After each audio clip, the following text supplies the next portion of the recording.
TMC में महाभारत, किसकी होगी जीत? बागियों ने टीएमसी मुख्यालय पर किया कब्जा। ममता खेमे ने छेड़ी आर पार की लड़ाई।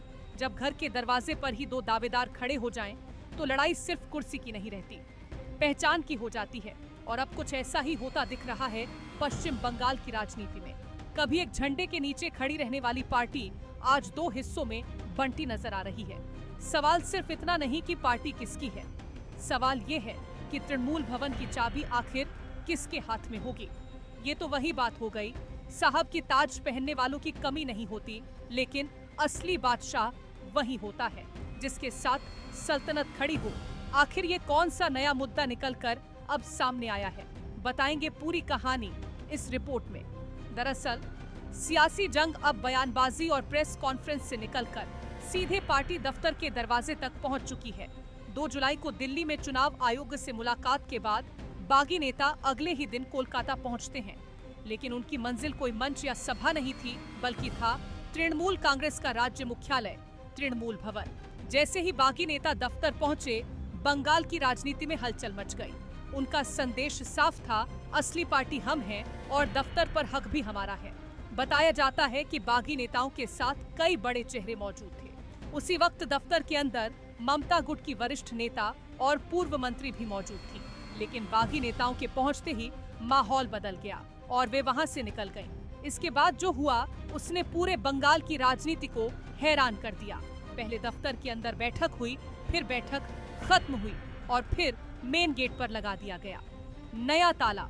सिर्फ ताला ही नहीं बदला गया, बल्कि दफ्तर के बाहर लगा बैनर भी बदल दिया गया। पर बैनर पर पार्टी का नाम तो वही था, लेकिन चेहरा बदल चुका था। जहां कभी पार्टी की पहचान मानी जाने वाली तस्वीर नजर आती थी, वहां अब उसकी जगह किसी और को अध्यक्ष बताया गया। सबसे दिलचस्प बात ये रही कि दफ्तर के अंदर लगी पुरानी तस्वीरों और कटआउट को नहीं हटाया गया, यानी तस्वीरें वहीं रहीं, लेकिन संदेश बदल गया। दीवारें वहीं थीं, दरवाजे वहीं थे, बस मालिक बदलने का ऐलान कर दिया गया था।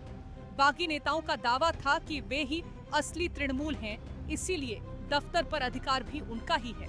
उनका कहना था कि मकान मालिक से बात हो चुकी है, चाबी उनके पास रहेगी और आने वाले समय में भी दफ्तर पर उनका ही नियंत्रण रहेगा। यहीं से सवाल और बड़ा हो गया, अगर दफ्तर उनका है तो फिर पार्टी किसकी है? अगर चाबी उनके पास है तो संगठन किसके पास है? और अगर दोनों खुद को असली बता रहे हैं तो नकली कौन है? उधर बागी नेताओं के जाने के बाद ममता गुट के विधायक और नेता तृणमूल भवन के बाहर पहुंच गए, लेकिन इस बार हालात अलग थे। कहा गया कि दफ्तर पर नया ताला लगा दिया गया है और पार्टी के अपने ही नेता अंदर नहीं जा पा रहे हैं। इसके बाद विरोध प्रदर्शन शुरू हुआ, नारे लगे, आरोप लगे और सियासी तापमान अचानक बढ़ गया। ममता गुट ने इसे पार्टी को नुकसान पहुंचाने की बड़ी साजिश बताया और दावा किया कि बंगाल की जनता सब कुछ देख रही है। यही नहीं, बाकी नेताओं की चुनाव आयोग से मुलाकात पर भी सवाल उठाए गए।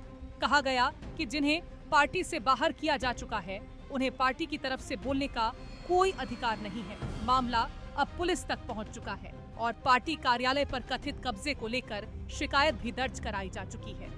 इस घटनाक्रम के बाद पार्टी मुख्यालय में हलचल मच गई। सूचना मिलते ही टीएमसी सांसद कल्याण बनर्जी और विधायक कुणाल घोष तृणमूल भवन पहुंचे। उन्होंने कहा कि वे किसी तरह की गैर जिम्मेदाराना हरकत नहीं करेंगे और बागी नेताओं से सम्मानजनक तरीके से बातचीत करेंगे। हालांकि इस दौरान कल्याण बनर्जी ने बागी गुट पर तीखा हमला बोला। उन्होंने कहा, कुछ गुंडे मिलकर पार्टी बना लें तो क्या हम उससे मान लेंगे? खेला आपने शुरू किया है, खत्म हम करेंगे। एक लड़ाई अदालत में होगी और दूसरी जनता की अदालत में। इसी तरह से एमएलए कुणाल घोष ने कहा, आज जो लोग टीएमसी भवन में घुसकर ताला मार दिया है, उसके खिलाफ पुलिस में लीगल स्टेप लेंगे। हम लोग कंप्लेन दर्ज किया है। अगर कोई पार्टी का एमएलए नेता है वो आ सकता है, लेकिन ताला मारने की क्या जरूरत है जो एक्सपेल्ड मेंबर का कोई राइट नहीं है ऑफिस में घुसने का। पुलिस का रिक्वेस्ट किया था, हम लोग कोई इरेस्पॉसिबल बिहेव नहीं किया। ताला हम तोड़ सकता था, पुलिस उनका फॉलोअप टीम जैसा बिहेव कर रही थी। पुलिस उस ताले को प्रोटेक्ट कर रहा है। हम लोग साइड के गेट से एंट्री करने का कोशिश में हैं। वहां सेंट्रल फोर्स खड़ा हो गया। ये टीएमसी को डैमेज करने का एक बड़ा साजिश है। यहाँ के पुलिस स्टेशन के खिलाफ हमारा कोई कंप्लेन नहीं है, ये बहुत ऊपर से आ रहा है। लेकिन असली फैसला अब सड़क पर नहीं, दिल्ली में होगा। चुनाव आयोग ने दोनों गुटों को 6 जुलाई शाम 5:30 बजे तक अपने अपने दावे और सबूत पेश करने का आदेश दिया है। दोनों पक्षों को बताना होगा पार्टी का असली संगठन किसके पास है, संगठनात्मक चुनाव कैसे हुए, साइनिंग अथॉरिटी कौन है और आखिर पार्टी की कमान किसके हाथ में है। इन सवालों के जवाब ही तय करेंगे कि बंगाल की सबसे बड़ी सियासी लड़ाई में जीत किसकी होगी। सियासत की अदालत में गवाही भी होगी और सबूत भी, लेकिन फैसला सिर्फ कागजों से नहीं, ताकत और समर्थन से भी लिखा जाएगा। अब पूरे देश की नजर 6 जुलाई पर टिकी है। क्या फैसला बागियों के पक्ष में जाएगा? क्या पुरानी नेतृत्व टीम अपना किला बचा पाएगी या फिर बंगाल की राजनीति एक नए अध्याय में प्रवेश करने जा रही है? क्योंकि इस लड़ाई में दांव पर सिर्फ एक दफ्तर नहीं, बल्कि एक पार्टी की पहचान, उसका झंडा और उसका भविष्य लगा हुआ है। आप इस पूरे मुद्दे को लेकर क्या सोचते हैं? अपनी राय हमें कमेंट सेक्शन में जरूर बताएं। साथ ही और भी अपडेट्स के लिए जुड़े रहें।